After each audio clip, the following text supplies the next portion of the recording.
voilà, j'ai reçu un certain nombre de questions à laquelle je vais essayer de répondre.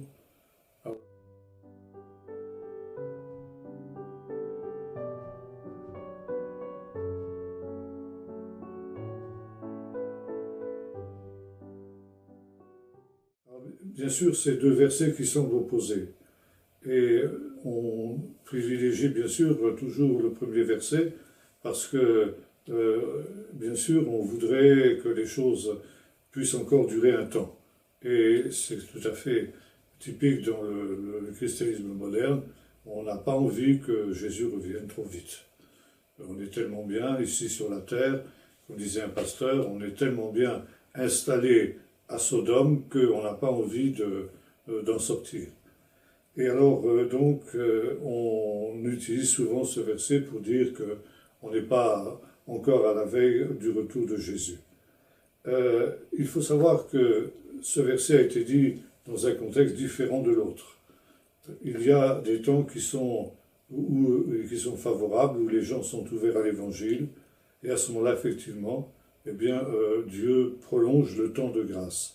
Et Jésus a laissé entendre d'une manière très claire dans Luc 21, 23, qu'il y aurait un long temps donné aux nations pour qu'elles aient l'occasion de se repentir. On retrouve ça dans le chapitre 1 aussi du livre des Actes, où il est écrit que il faut d'abord que cette bonne nouvelle, il faut d'abord, ça c'est dans Matthieu 24, que cette bonne nouvelle soit annoncée aux nations, ensuite viendra la fin, donc ça prendra du temps, et Jésus dit dans Acte 1, vous recevrez une puissance et vous serez mes témoins à Jérusalem, en Judée, en Samarie et jusqu'aux extrémités de la terre. Première constatation, ce plan a été réalisé. Aujourd'hui, les extrémités de la terre ont été atteintes par l'Évangile. Alors je sais qu'on nous parle toujours, oui, mais il y a des tribus, etc. Non. Aujourd'hui, notamment avec les moyens d'information, de communication, tous ceux qui veulent se tourner vers le Seigneur, dans le monde entier, ont l'occasion de faire, y compris maintenant dans l'islam, puisque actuellement aussi un grand réveil est en train de toucher l'islam, parce que les pays islamiques étaient les seuls pays où en tout cas, la prédication de l'Évangile était interdite.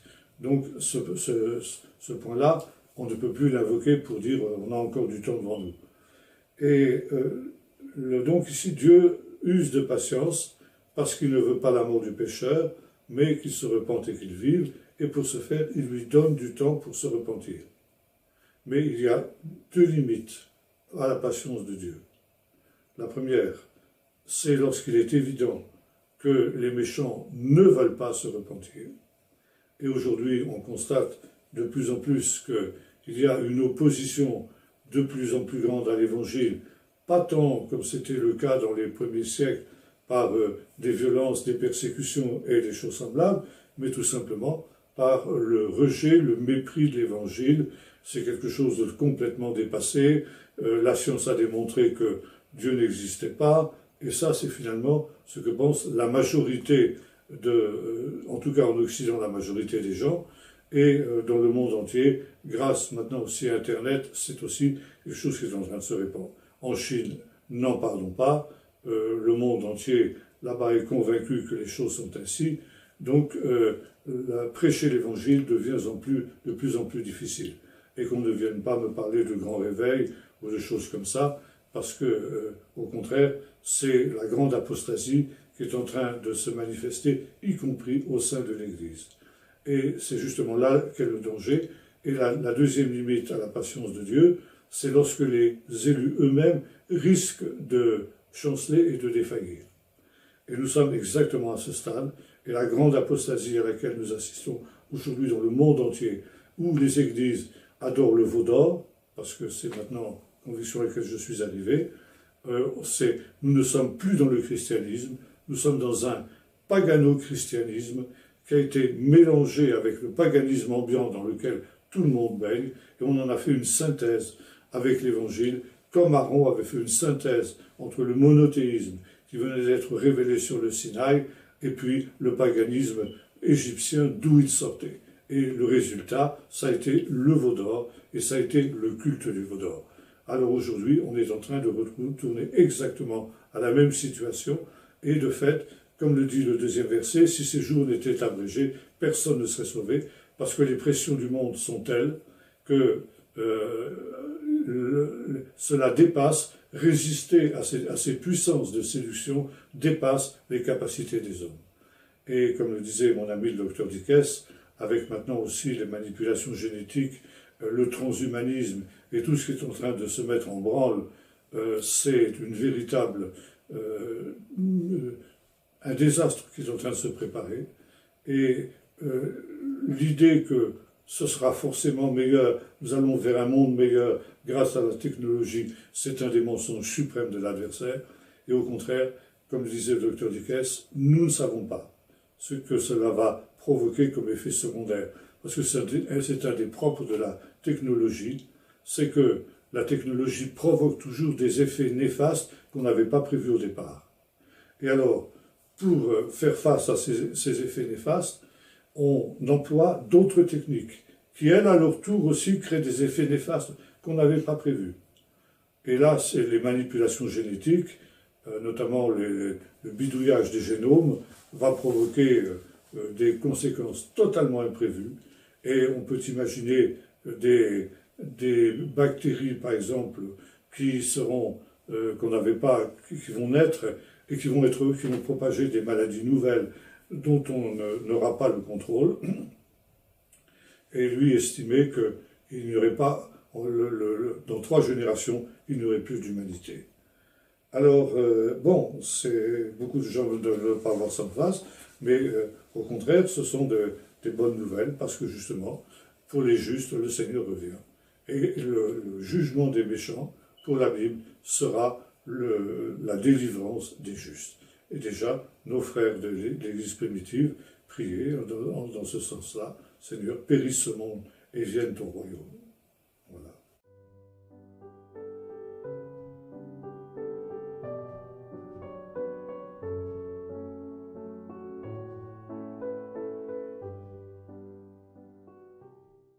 C'est une hypothèse.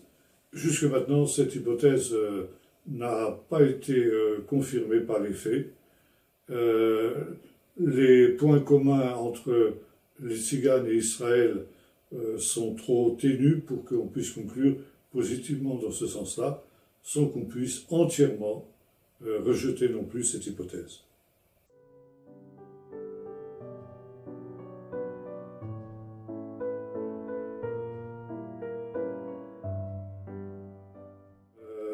Ça, c'est une question à laquelle je ne peux pas répondre en 3 phrases. J'ai fait toute une étude là-dessus. On pourra peut-être un jour la reprendre dans le même cadre qu'ici.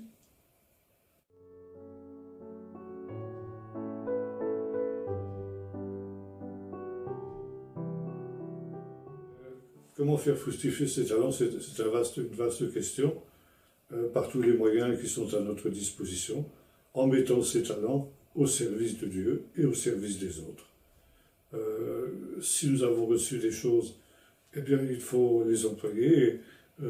L'Ecclésiaste disait ceci, tout ce que ta main trouvera faire, fais-le, parce que tu ne sais pas ce qui réussira.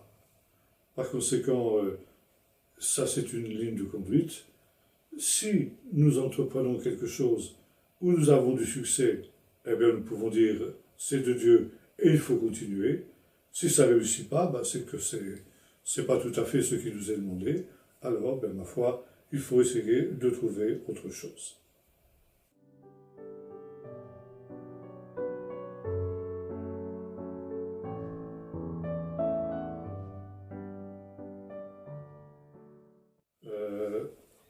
Non, il n'est pas possible de se baptiser soi-même.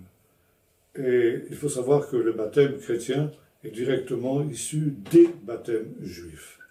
Encore aujourd'hui, les juifs procèdent à de nombreux baptêmes dans différentes circonstances et qui ont un sens un peu différent de celui qu'on a dans le Nouveau Testament. Les baptêmes juifs sont en rapport avec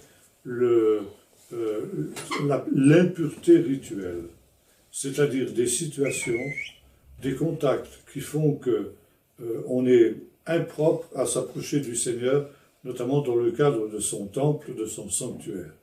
Si bien que quand on a contracté une impureté de ce type, on doit se purifier en plongeant son corps dans l'eau, nous dit le texte biblique. Plonger, ça se dit en hébreu, l'étavel, d'où le mot devila, ce qui signifie baptême. Qu'est-ce qui peut souiller un être humain? Notamment tout ce qui a en relation avec la mort. La mort est l'impureté suprême. Dieu est exactement le contraire de la mort parce qu'il est le vivant.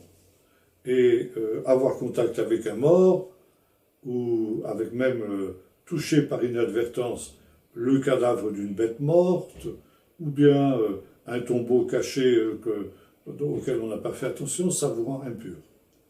Ça n'a rien à voir avec le péché, et par conséquent, c'est tout simplement une question qui nous empêche d'avoir un contact avec le Seigneur dans son temple, entrer dans le temple. Et donc, il y avait des baptêmes pour se purifier, et encore aujourd'hui, pour se purifier dans pareilles circonstances. Maintenant, il y avait un autre groupe juif qu'on appelle les Esséniens, qui eux avaient sur les baptêmes une idée un peu différente, qui rejoint celle que l'on trouve justement dans le Nouveau Testament, à savoir que ce n'était pas simplement un contact avec un mort ou quelque chose comme ça qui provoquait une impureté, mais que c'était aussi le péché. Le péché rendait impur. Et donc il fallait que l'impureté causée par le péché soit ôtée. Et comment cette impureté pouvait-elle être ôtée? Eh bien, par la repentance. Par conséquent, les Esséniens, avant d'être plongés dans l'eau, eh bien, se repentaient, mettaient leur vie en règle devant Dieu, et ensuite plongeaient leur corps dans l'eau. À noter justement que de fait, là, il n'y avait pas quelqu'un qui les baptisait, jusqu'à aujourd'hui dans le judaïsme, on se plonge soi-même dans l'eau. Il y a donc ici, il y avait une controverse dans le Nouveau Testament, au début du chapitre 1 de l'évangile de Jean, entre les pharisiens et les disciples de Jean, justement en ce qui concerne la purification.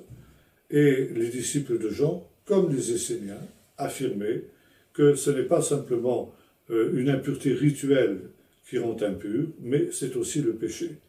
Et que purifier le corps dans l'eau n'a aucun sens aussi longtemps que l'âme n'a pas été purifiée du péché par la repentance. Par conséquent, Jean prêchait d'abord la repentance et ensuite on pouvait être plongé dans l'eau, c'est-à-dire le corps était mis à part aussi pour participer à la résurrection qui devait être la conséquence de la venue du Messie selon ce qu'avaient annoncé les textes bibliques. Alors, qui a baptisé Jean-Baptiste?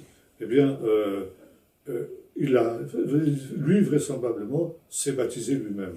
Mais il avait reçu cette charge du Seigneur d'être le prophète des derniers jours, justement, pour donner un baptême qui était unique, qui ne devait pas être renouvelé, comme c'était le cas des baptêmes juifs, et c'était le cas des baptêmes des Esséniens, parce que le corps, après avoir été lavé dans l'eau, était mis à part pour la résurrection qui interviendra au dernier jour. Donc, c'est quelque chose qui n'a pas besoin d'être renouvelé et qui doit être pratiqué par un tiers.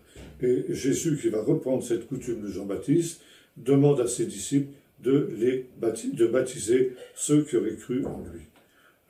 Paul aussi dit qu'il a baptisé un certain nombre de gens, bien que, à l'inverse de Jean-Baptiste, lui, Paul, n'ait pas été envoyé pour baptiser, mais pour prêcher l'évangile, mais occasionnellement, il lui arrivait aussi de baptiser.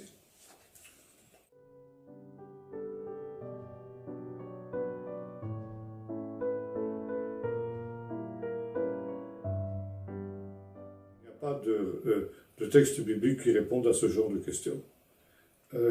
Je répondrai à cette question d'une manière très simple.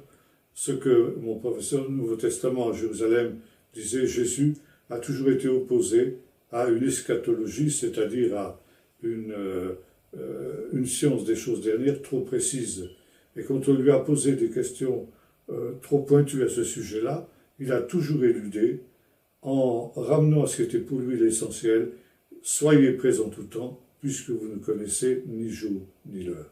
Il y a sur cette question de l'enlèvement de l'Église et de ce qu'on appelle la grande tribulation, toutes sortes d'opinions extrêmement diverses, ce qui montre bien que le problème est loin d'être clair.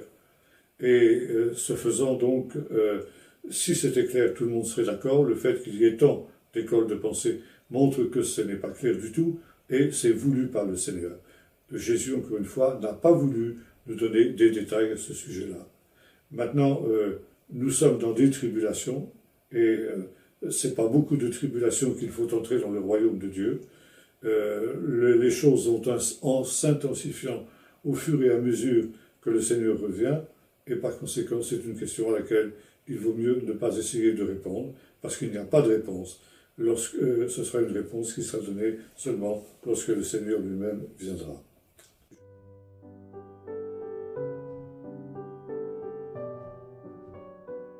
Dieu n'a pas voulu nous donner des choses précises à ce sujet. Nous sommes des cartésiens, nous sommes des occidentaux, nous sommes des latins.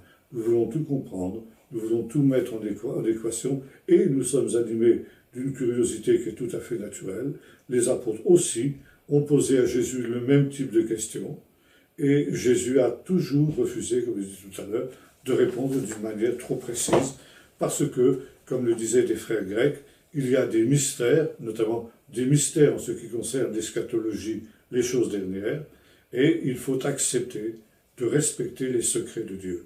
Le grand prophète qu'était Daniel, après avoir reçu tant de révélations, disait à l'ange qui lui parlait, j'entendis mais je ne compris pas, et je dis, mon Seigneur, quelle sera la fin de ces choses? Et l'ange lui dit, Daniel, va, scelle ces choses, car elles seront tenues secrètes jusqu'au temps de la fin. Ça veut dire, ça ne te concerne pas, puisque c'est pour un temps éloigné. Toi, Daniel, tu ne les verras pas, ces choses-là. Donc tu n'as pas besoin de savoir, tu n'as pas besoin de comprendre. Donc, tiens ces révélations cachées, secrètes, scellées jusqu'au temps de la fin. Quand le temps sera venu et qu'il sera nécessaire de comprendre, Dieu révélera à un certain nombre de personnes les secrets qu'ils ont besoin de savoir pour leur temps, mais aussi longtemps que le temps n'est pas venu, eh bien, il est inutile d'essayer de sonder ces mystères-là, on ne les comprendra pas, d'une part. On risque de faire fausse route et de se tromper et de s'égarer soi-même. Par conséquent, il faut respecter les secrets de Dieu, il faut respecter les mystères du royaume des cieux. Voilà.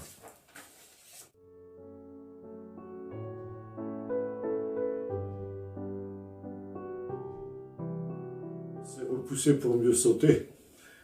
Ça aussi, c'est un de ces mystères, c'est le mystère de l'iniquité. Lilith serait un démon femelle, mais finalement, si Satan était tenté par elle, d'ailleurs la Bible ne nous permet absolument pas la moindre interprétation de ce type-là, on ne fait que repousser le problème, reculer pour mieux sauter, car qui aurait tenté la Lilith en question. Le fait est que là, nous avons un mystère. Saint Augustin, non pas Saint Augustin, comment il s'appelle, un des pères de l'Église en tout cas, Thomas d'Aquin, pardon, a tenté de répondre, d'apporter une amorce de réponse à cette question du mystère qui a tenté Satan, en disant que nous qui sommes des esprits incarnés, pour être tentés, nous avons besoin d'un tentateur. Mais les anges, qui sont des purs esprits, peuvent être tentés par des idées pures. Et l'idée du mal, l'idée d'un royaume, d'un domaine que jamais personne n'avait exploré, parce que Dieu s'interdit d'entrer dans le domaine du mal, parce qu'il est au contraire le bien suprême. Et Satan y aurait vu un royaume à conquérir. Il savait bien qu'il ne pouvait pas éliminer Dieu de son trône, mais il a pensé que ce royaume interdit qu'était le domaine du mal, eh bien, pouvait être occupé par lui. Et d'après Thomas d'Aquin, eh bien, c'est ce qui aurait pu représenter une tentation pour Satan. Bon, je laisse à Thomas d'Aquin la responsabilité de ses opinions, mais là aussi, il y a des choses qui sont mystérieuses. Il faut respecter les secrets de Dieu. Ce sont des choses que nous connaîtrons quand nous arriverons dans l'éternité.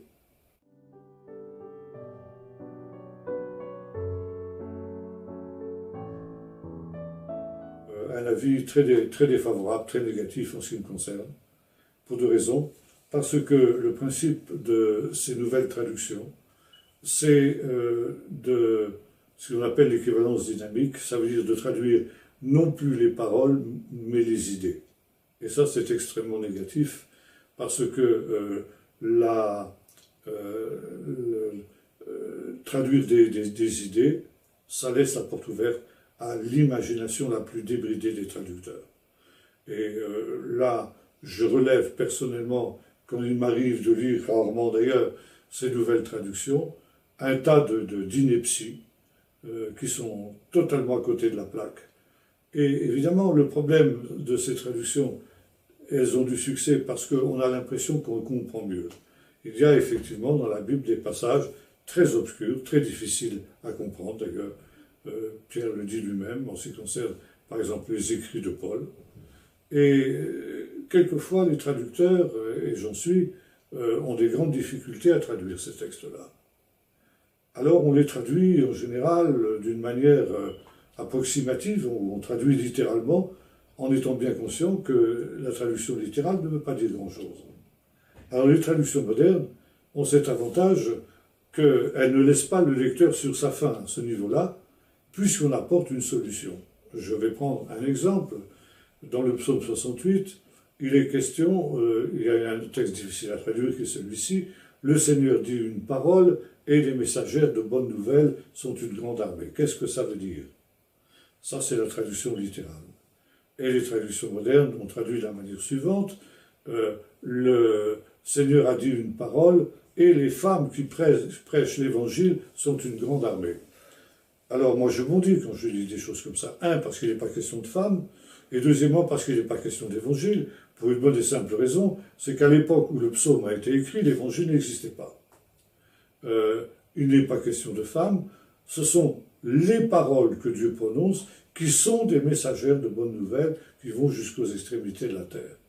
Alors voyez-vous ici, on se permet de traficoter la Bible pour, soi-disant, la rendre plus compréhensible, et en réalité, eh bien, on conduit le lecteur sur des voies qui sont mauvaises, qui sont, or c'est la Bible, c'est la parole de Dieu, on n'a pas le droit de faire ça. On ferait ça dans un texte profane, par exemple, un texte diplomatique où chaque mot est pesé parce qu'il a des conséquences. Et on a par exemple un cas comme ça, c'est la fameuse déclaration de l'ONU de la 342, comme on l'appelle, qui a été votée après la guerre des 6 jours, et qui dit ceci, qui donne ordre à Israël de se retirer from occupied territories, version britannique, version anglaise. Alors il y a deux manières de traduire cela. Israël doit se retirer de territoires occupés, ou des territoires occupés. Les deux traductions sont possibles. Et le texte anglais est volontairement ambigu pour que chacun puisse s'y retrouver. Les amis d'Israël traduisent deux territoires occupés, ce qui a été le cas, puisqu'on s'est retiré du Sinaï, par exemple, ou de Gaza, et la version arabe dit des territoires occupés, c'est-à-dire de la totalité. Bien, alors, chaque mot est pesé dans une déclaration de ce type-là. Or ici, pourquoi? Parce que les conséquences sont énormes. On voit ici toute la différence entre ces deux interprétations. Mais la Bible, c'est encore beaucoup plus grave, parce que c'est la vie éternelle. Et si on se trompe et donne une traduction fausse, qui aiguille le lecteur sur une fausse piste, ça peut avoir des conséquences infiniment plus graves que, par exemple, une déclaration de type diplomatique, comme celle que j'ai citée il y a un instant. Et la deuxième raison pour laquelle je suis vraiment contre ces traductions-là, c'est au niveau du Nouveau Testament, où nous avons deux types de manuscrits anciens. Ce qu'on appelle les textes majoritaires, ou encore textes dits byzantins, ceux qui ont été utilisés par la plupart des traducteurs jusqu'à une période récente, jusqu'à ce qu'on découvre ce qu'on a appelé des textes minoritaires, mais qui sont de deux siècles au moins plus anciens que les textes dits majoritaires. Et on part de cette idée que puisqu'ils sont plus anciens, ils sont plus fiables. Et aujourd'hui, toutes les traductions modernes, celles que c'est ici sur le lecteur, sont basées sur les textes minoritaires. Seulement le problème de ces textes minoritaires, c'est qu'ils suppriment des passages entiers du Nouveau Testament. Or, je ne suis pas du tout convaincu que, étant plus anciens, ces textes minoritaires soient pour autant plus fiables. Ce n'est pas parce qu'un texte est plus ancien qu'il est plus sûr qu'un texte est plus récent. On constate par exemple que dans les textes anciens, les pères de l'Église, etc., ne citent jamais le Nouveau Testament dans les textes minoritaires, toujours dans les textes majoritaires. Et aujourd'hui, les versions modernes du Nouveau Testament contiennent des passages entiers d'Écriture qui ont été supprimés. Et là, moi, je suis totalement contre cela. À la limite, qu'on mette ces textes avec une note en précisant en bas de page que dans certains manuscrits anciens, ces textes n'apparaissent pas, d'accord, c'est honnête. Mais qu'on se permette de les supprimer, alors ça me paraît personnellement extrêmement grave.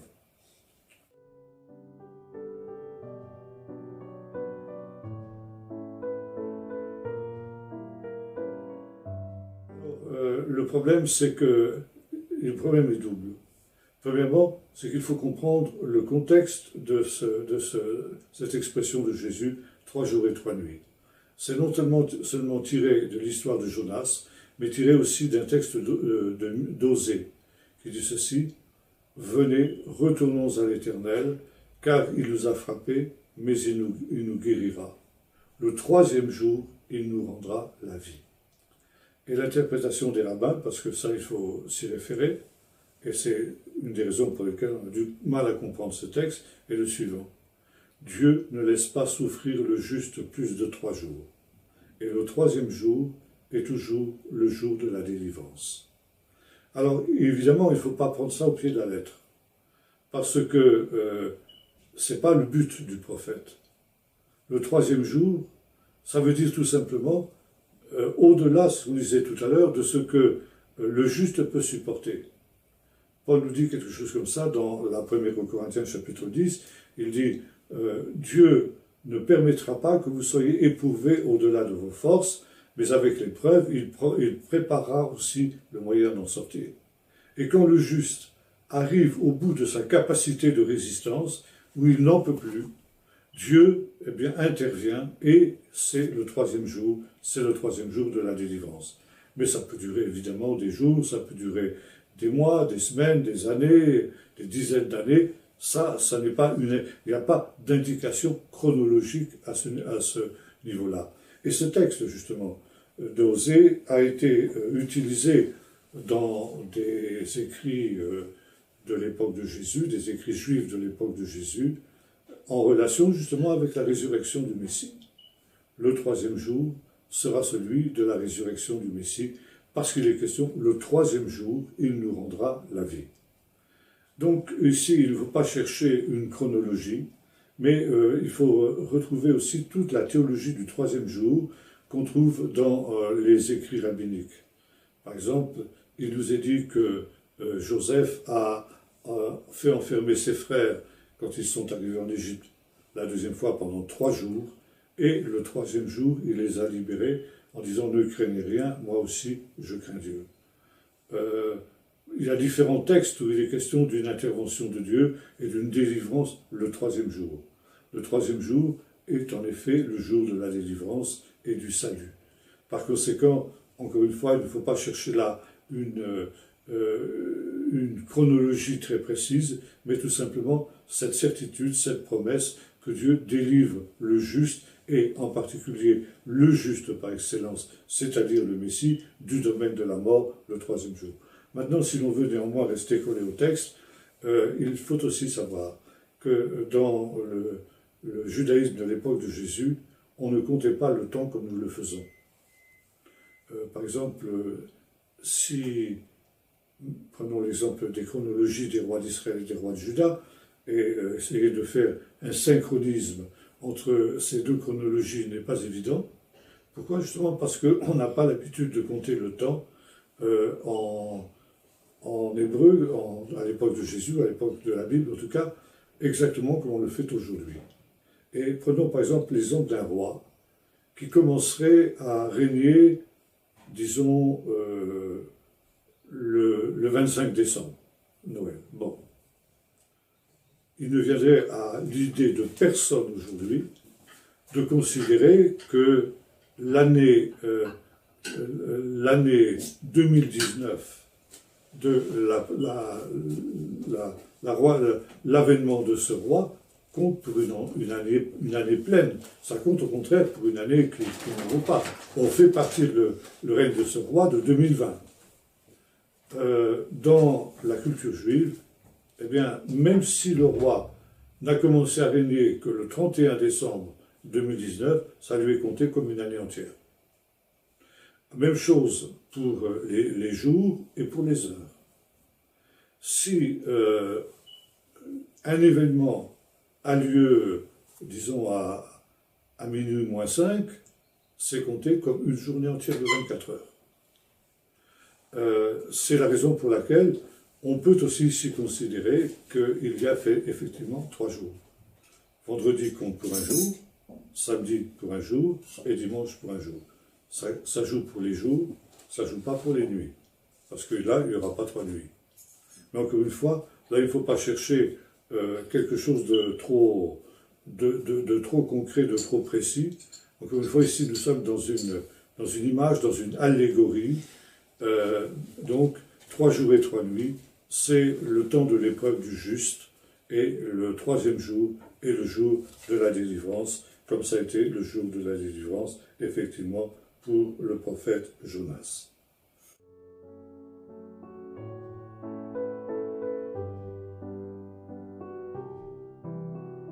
Alors je suis très dans une grande difficulté pour répondre à cette question. Oui, à mon niveau, à moi, elle est terminée. La traduction est terminée, mais depuis des années et des années, cette traduction est en révision. Alors, elle n'est pas disponible pour l'heure. Il faudra encore vraisemblablement du temps avant que la révision soit terminée.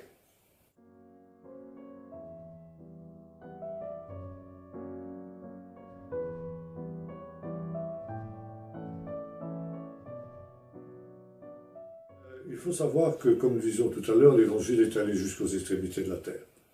Et il y a notamment justement dans le livre du prophète Zacharie au chapitre 14, un texte où il nous est dit qu'au temps de la fin, toutes les nations monteront à Jérusalem pour se prosterner devant l'Éternel des armées, parce que l'Évangile aura été, disons la Torah, aura été jusqu'aux extrémités de la terre. Il est intéressant de noter que depuis l'année 1981, un certain nombre de chrétiens évangéliques ont voulu anticiper ce pèlerinage eschatologique des nations qui aura lieu à la fête de Sukkot. Et depuis 1981, tous les ans, à la fête de Sukkot, la fête des tabernacles, eh bien, il y a cette convocation des nations à Jérusalem, où des représentants de toutes les nations montent à Jérusalem pour anticiper ce pèlerinage eschatologique qui aura lieu au temps de la fin. Et il y a maintenant pratiquement toutes les nations qui ont été représentées dans ce pèlerinage-là. Actuellement, il est intéressant de voir que les gros bataillons de cette fête des tabernacles, ce sont les chrétiens d'Amérique du Sud, brésiliens en particulier, et depuis quelques années, les peuples que vous citez, à savoir les Chinois, les Japonais, les Vietnamiens un peu moins, mais Chinois et Japonais forment maintenant les gros bataillons, et les Indiens. Ce qui prouve qu'effectivement, la parole de Dieu est arrivée jusqu'aux extrémités de la terre. Quand il y a plus de 10 ans de cela, mon fils s'est rendu en Israël, il est arrivé à la fête du tabernacle, et une des dernières nations et tribus qui avaient été évangélisées, qui étaient des Papous de Nouvelle-Guinée, sont venus aussi en pèlerinage à Jérusalem. Alors vous voyez, la parole de Dieu n'est pas liée, et je sais que, notamment, en Chine entre autres, il y a un enseignement qui est apporté justement sur ce qui concerne le peuple d'Israël, entre autres. D'où justement ces gros contingents qui montent à Jérusalem au moment de cette fête des tabernacles.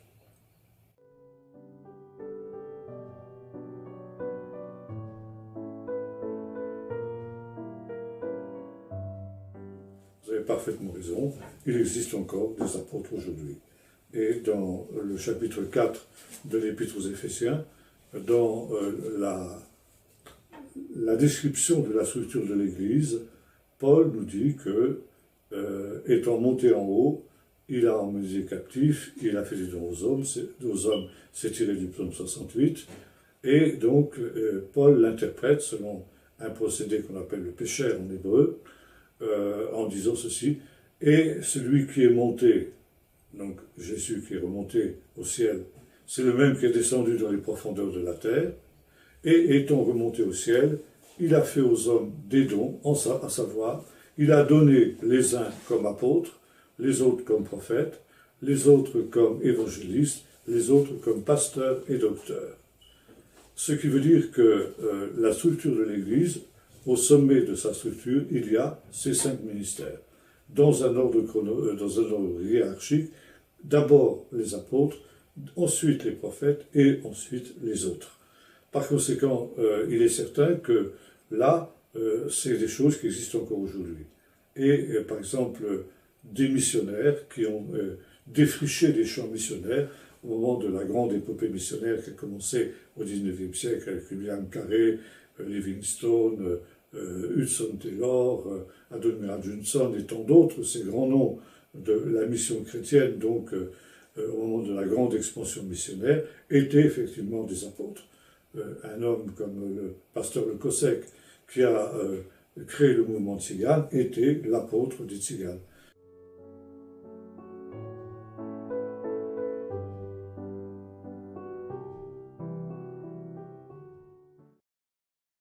Oui, c'est évident que actuellement on arrive à cette période d'apostasie qui fait que beaucoup sont en train de faire naufrage par rapport à la foi, ont l'apparence de la piété et ont oublié ceux qui ont fait la force, qui sont ce que j'appelle des chrétiens du minimum, c'est-à-dire qui font le minimum pour essayer de ne pas être perdus, mais qui ont essentiellement envie de vivre comme des païens. Et de fait, vous avez raison de souligner que la raison principale, c'est qu'ils ont abandonné l'étude de la parole de Dieu et aussi l'autorité de la parole de Dieu. D'ailleurs, je me suis essayé de dire dernièrement qu'un pasteur d'une très très grande église brandissait sa Bible sur la chaire en disant « il faut dépoussiérer ce vieux livre ». Donc voilà, ça veut dire que ce livre n'est plus crédible. Il y a d'ailleurs des églises aux États-Unis qui vont jusqu'à dire cela, que maintenant il faut laisser la Bible de côté parce qu'elle est complètement dépassée, obsolète, et que maintenant Dieu va donner une nouvelle révélation avec des nouveaux apôtres qui vont apporter une nouvelle Bible. Alors, bien sûr, arriver à ce stade-là, bien on va droit au naufrage, comme vous le dites, et le seul moyen, c'est de revenir à la parole de Dieu, mais le veut-on encore, le souhaite-t-on, ça c'est un autre problème.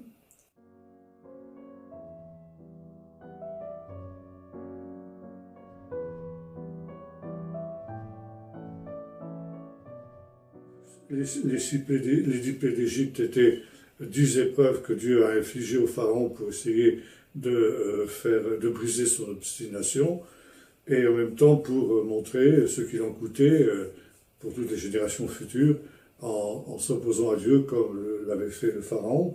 Et maintenant, il est évident que 10 c'est un chiffre symbolique, c'est le chiffre de l'épreuve. Donc 10 épreuves se sont abattues sur le pays d'Égypte et le peuple a eu la possibilité de sortir au bout de la 10e. C'est aussi la délivrance. 6 peuples que les Hébreux devaient exterminer, là aussi, c'est pas toujours autant. Il y a 7 peuples de Canaan essentiellement. Et puis, il y a un texte où il y a une question de 10 peuples aussi. Il faut savoir que le pays de Canaan, à cette époque-là, était un carrefour de peuples, donc un melting pot où se trouvaient toutes sortes d'ethnies, de gens qui venaient de différentes origines et qui formaient donc une population extrêmement mélangée. Et la Bible, justement, les classe en 7 peuples. Pour 7, c'est un chiffre de plénitude qui montre aussi qu'il y avait tout un maelstrom de toutes sortes de gens de différentes origines qui étaient en même temps aussi des opposants, bien sûr, au peuple d'Israël.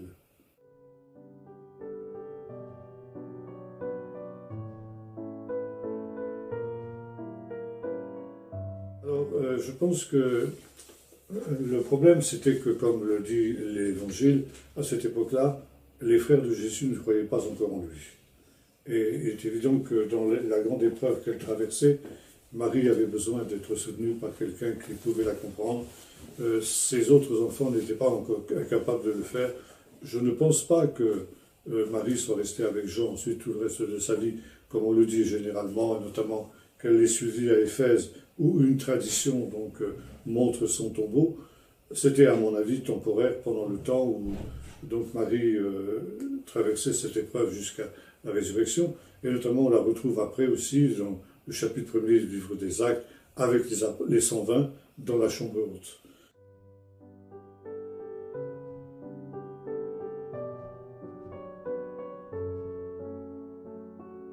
Bien, je crois que c'est très intéressant parce que là nous avons deux versions un peu différentes de ce qui s'est passé au moment entre la résurrection et la Pentecôte.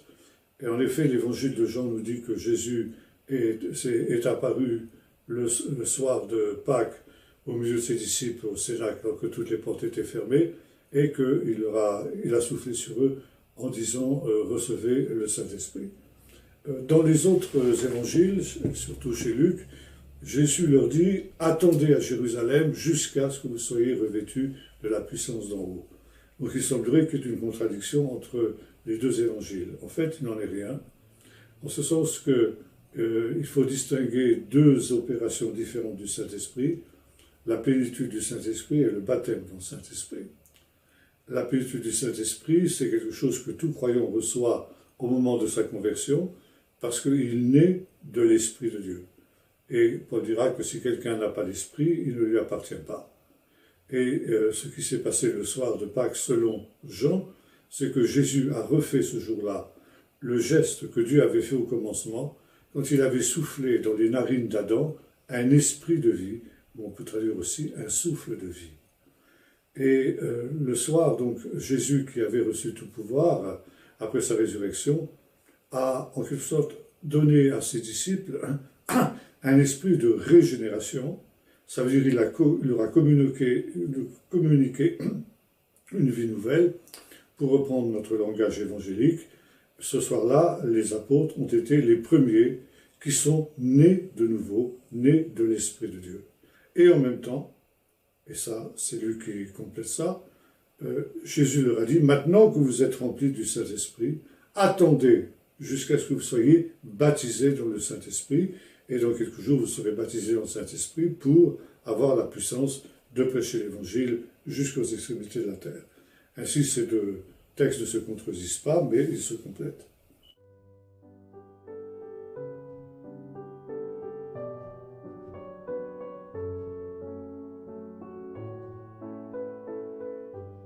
Effectivement, là, vous avez affaire à une vieille hérésie des premiers siècles qu'on appelle l'adoptionnisme. Vous avez très bien résumé cette doctrine, à savoir que Jésus est un homme comme les autres, né du couple de Joseph et de Marie, et qu'à 30 ans, effectivement, l'Esprit du Seigneur est descendu sur lui, et il a été adopté comme fils de Dieu, il est devenu fils de Dieu. Cette hérésie a été combattue par l'Église ancienne, on a démontré la vanité et l'inanité. Il y a de nombreux textes qui vont dans ce sens-là.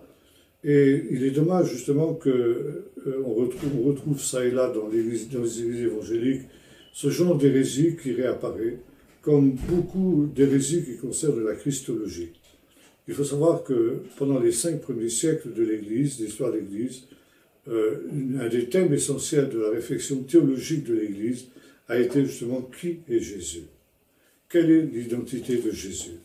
Et finalement, on a affirmé avec beaucoup de force que Jésus est à la fois pleinement homme et pleinement Dieu.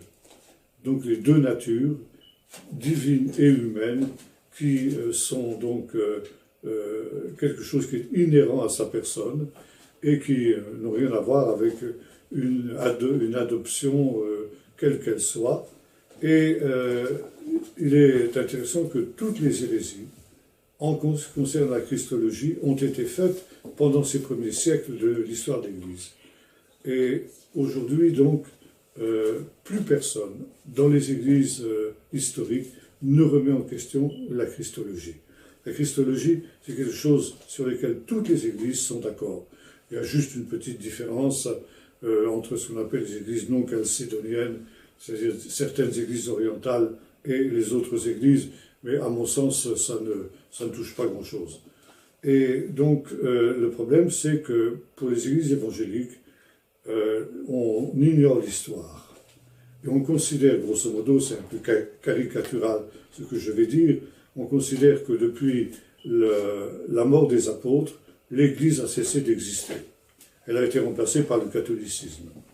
Et l'Église véritable n'est réapparue qu'avec les mouvements évangéliques à partir du XVIIIe, XIXe siècle. Donc, tout ce qui se situe entre le 1er siècle et le XVIIIe siècle est sans intérêt, nul et non avenu, ça n'a aucune incidence puisque ce n'était pas l'Église. Et comme le disait un grand sage d'Israël, Baal Shem Tov, celui qui oublie son passé est condamné à le revivre. Et comme on ignore l'histoire, et notamment l'histoire de l'Église, dans le milieu évangélique, eh bien on refait toutes les hérésies qui ont été faites dans toute l'histoire de l'Église, et notamment dans le domaine de la Christologie. Et non seulement l'adoptionnisme reparé, mais le modalisme, l'arianisme, pour lequel Jésus n'est pas fils de Dieu. Bref, on a toutes ces hérésies qui reviennent, le docétisme, Jésus au contraire n'est pas homme. Bref, toutes ces hérésies-là, on les voit ressurgir. Et là aussi, il nous faut revenir à ce que la Bible écrit, et finalement, ce que la réflexion de l'Église, de théologiens qui n'étaient pas quand même n'importe qui, comme Athanase ou bien d'autres encore, n'est-ce pas, ont pu élaborer. Ils en savent, excusez-moi, un petit peu plus que ces joyeux rigolos qui nous sortent des hérésies pareilles du haut de leur grandeur comme s'ils redécouvraient le monde. Ils oublient que des générations de théologiens beaucoup plus avancés qu'eux dans la connaissance des choses de Dieu ont passé des années, pour ne pas dire des siècles, à réfléchir sur cette question, que eux, d'un revers de main, ils remettent en cause. Et moi, ce qui m'irrite beaucoup dans ces cas-là, c'est la suffisance et l'orgueil de ces gens-là qui se croient supérieurs à tous ces gens qui ont eu beaucoup d'humilité pour chercher la vérité.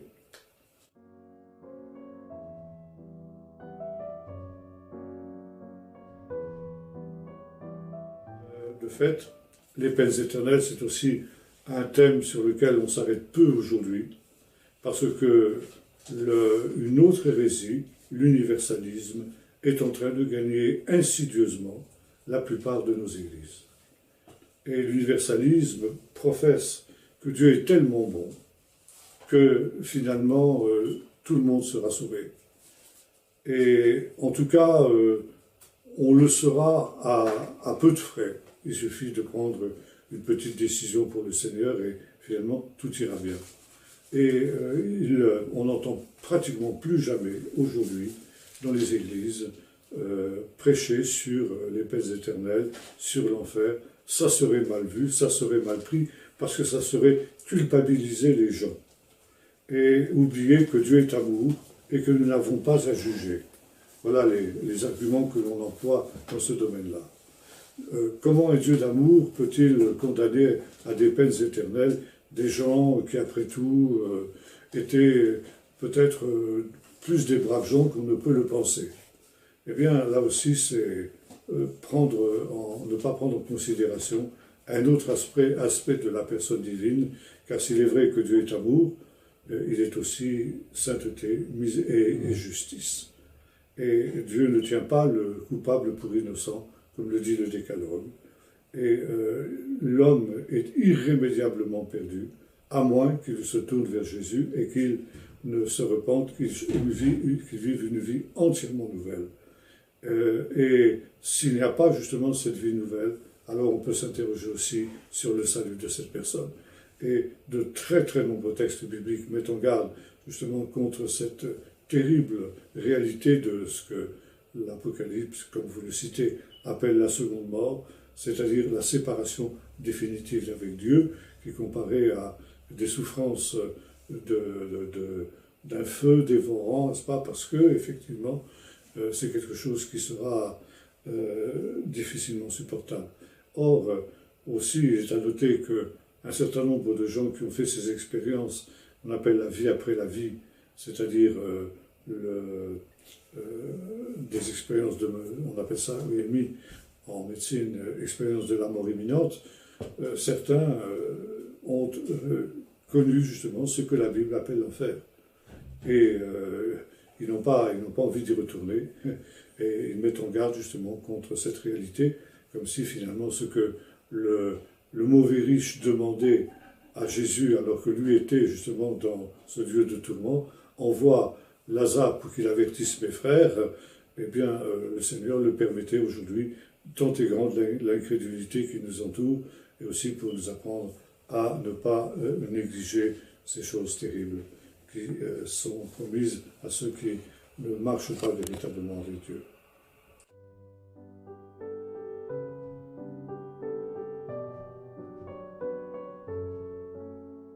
Vous êtes un peu trop affirmatif et trop adepte des médias. Trump n'est certes pas un enfant de cœur, je ne le prétends pas, mais il n'est pas le diable que les médias nous présentent. Parce que Trump a été élu sans le secours, et je dirais même contre l'appui de la superclasse mondiale, qui est en train de prendre le contrôle du grand village mondial et de l'humanité tout entière, il est la cible de la détestation de tous les journalistes qui sont eux-mêmes à la solde de cette superclasse mondiale. Trump, encore une fois, n'est pas un enfant de cœur, ça on ne l'a jamais prétendu, mais de tous les présidents américains, il est celui en tout cas qui a fait le plus en faveur d'Israël. Alors, Dieu seul est celui qui sonde les reins et les cœurs. Est-ce qu'il l'a fait sincèrement? Est-ce qu'il est un sincère ami d'Israël? Ou est-ce qu'il ne l'est pas? Vous semblez le juger. Moi, je me garderai bien de prendre position dans ce domaine-là, mais je constate que par ses actes, il s'est comporté comme le président qui a été le plus loin dans son amitié vis-à-vis d'Israël. Il y a en tout cas des points communs très forts entre l'histoire des États-Unis et l'histoire d'Israël qui font que naturellement il y a une communauté d'intérêts, une communauté d'idéal entre Israël et les États-Unis, dont même les présidents les plus anti-israéliens ont du mal à se défaire, ce qui a été le cas de M. Obama pendant le temps de son administration. En tout cas, M. Trump, lui, a fait ce qu'aucun président américain avant lui n'avait osé faire, à savoir reconnaître Jérusalem comme capitale d'Israël contre l'avis du monde entier, transférer à Jérusalem l'ambassade américaine, reconnaître la légitimité de l'annexion du Golan par Israël, et s'il n'y avait pas eu ces contretemps malheureux pour ce qui concerne les élections israéliennes, il s'apprêtait, paraît-il, à élaborer, proposer un plan de paix au Moyen-Orient qui aurait fait une très large part aux revendications d'Israël. Alors, si ça, ce ne sont pas des actes d'amitié vis-à-vis d'Israël, je me demande de quoi il s'agit. Alors, c'est vrai qu'un jour, la Bible nous laisse entendre qu'il se pourrait bien que les États-Unis abandonnent Israël, et ça a été presque le cas du temps de l'administration de M. Obama, où on a pu craindre le pire dans ce domaine-là. Mais il est fort peu probable qu'aussi longtemps que M. Trump sera à la tête des États-Unis, ces situations risquent de se produire.